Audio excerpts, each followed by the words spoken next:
how interesting or engaging it'll be, so we can just cut it out if it's not like sort of What good. is it? But I was talking about for underrated. I was gonna talk about the video game Detroit Become Human, because it is one of the best video games I have ever played. Like I'm going to assume you don't know what Detroit Become Human is, so I'm going to explain it to you. It centers around three main characters, so you play from three different perspectives. And it's about androids and sort of like the gradual revolution as they become sentient. Because they're used as workers or like housekeepers or, all sorts of things like that. Yes? Is this the one with the metal dinosaurs? No, that's Horizon Zero Dawn. That's a different video game. I'm sorry. I was getting No. This is excited for a second. Oh, I'm sorry. Yeah, I don't know like the whole plot line to Horizon Zero Dawn, but it's sort of like something really big. Like some scientist made a bunch of like metal dinosaurs that like got sort of out of hand, and so then to try and destroy them, they did something else, and so then like I don't know, like they essentially like destroyed civilization as they know it. So then a bunch of like tribes sprung up, so now people live in like tribes again. They're metal dinosaurs. I don't. I didn't catch any of that. Who doesn't love a good old metal dinosaur? Well, they try and eat. They try and kill you. You know, what an honor. They're actually, I play Horizon on the easiest setting because I, suck at video games. I like them, but they're fun, but I'm not very good at them.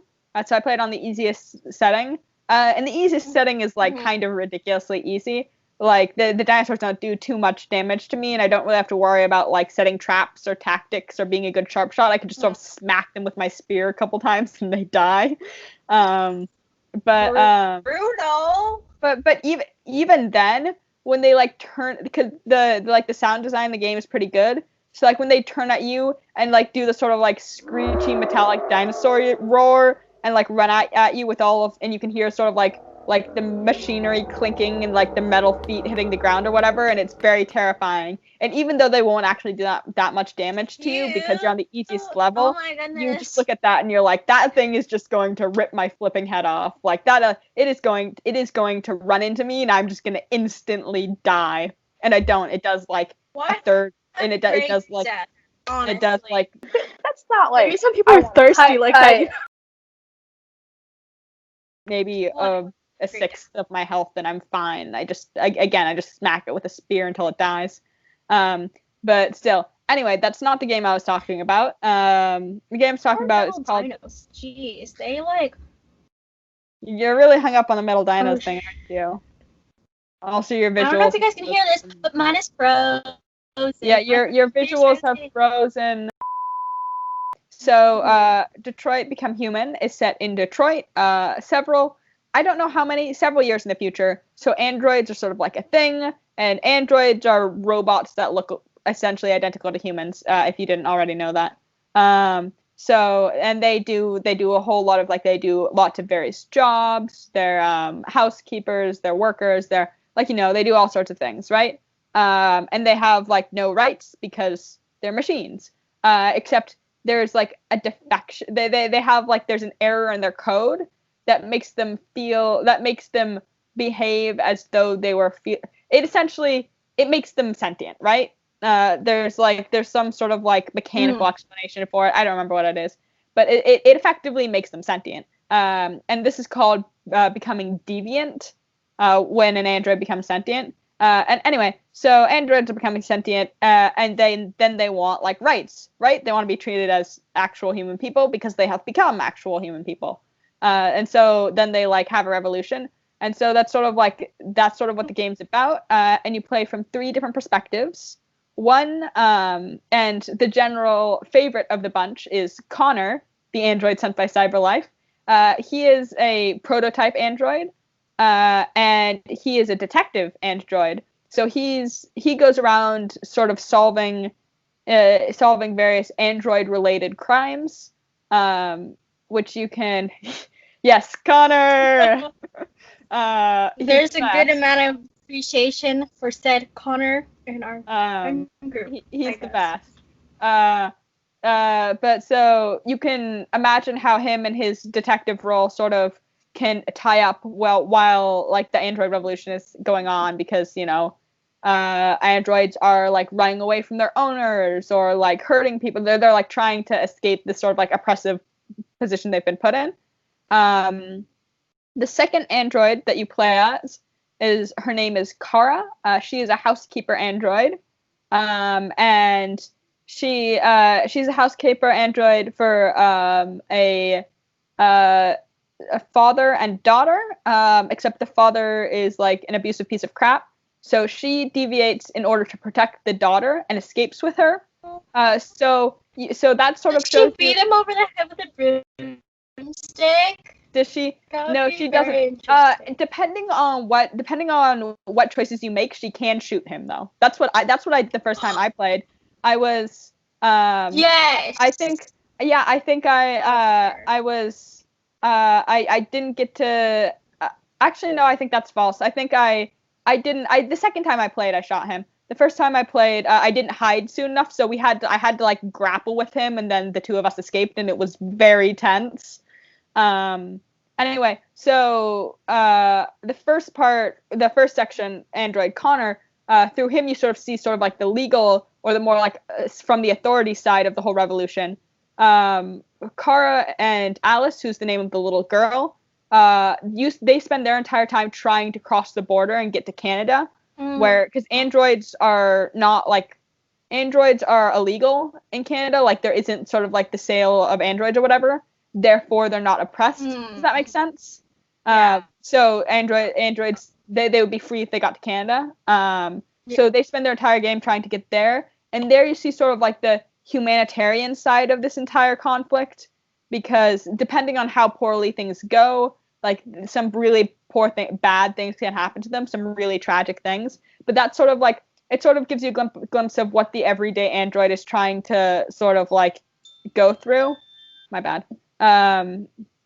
Sort of like how they're trying to escape, so which makes you super empathetic for like the android people trying to rise up. And the third and final character you play as is an android named Marcus, who was specially designed, and he is essentially Robo Jesus. He leads the revolution, so through him you can decide whether you want to be peaceful or like violent, like how you want to go about things, which will sort of determines overall how the game ends.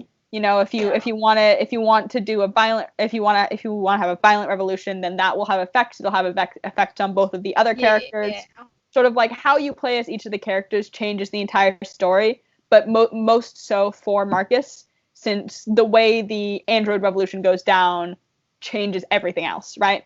So it's sort of three different perspectives on the same events happening, and everything. And it's like all massively multi-choice. So it's sort of like there are like the dialogue options you pick, or like the actions that you do can change like the effects of the story. And there are lots of different paths the storyline can go down.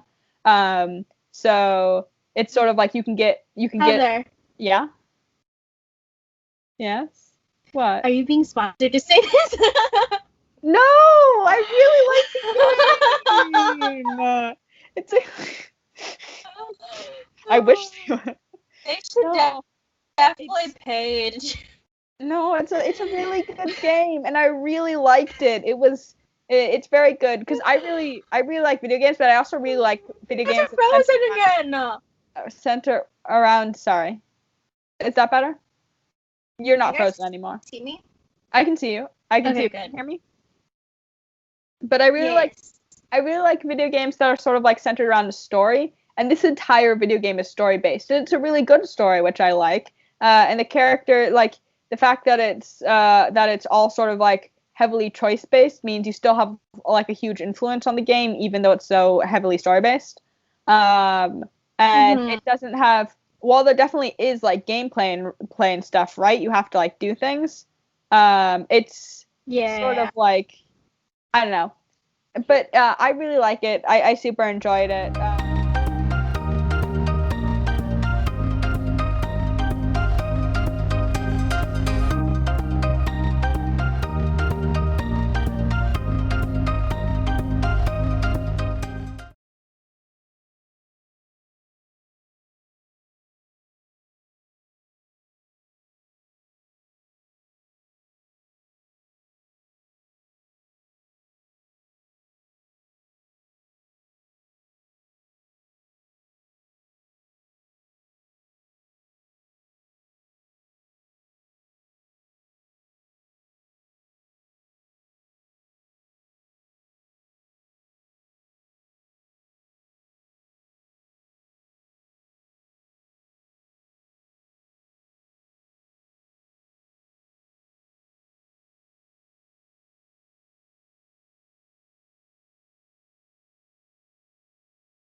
That's not like Maybe some people are thirsty like that.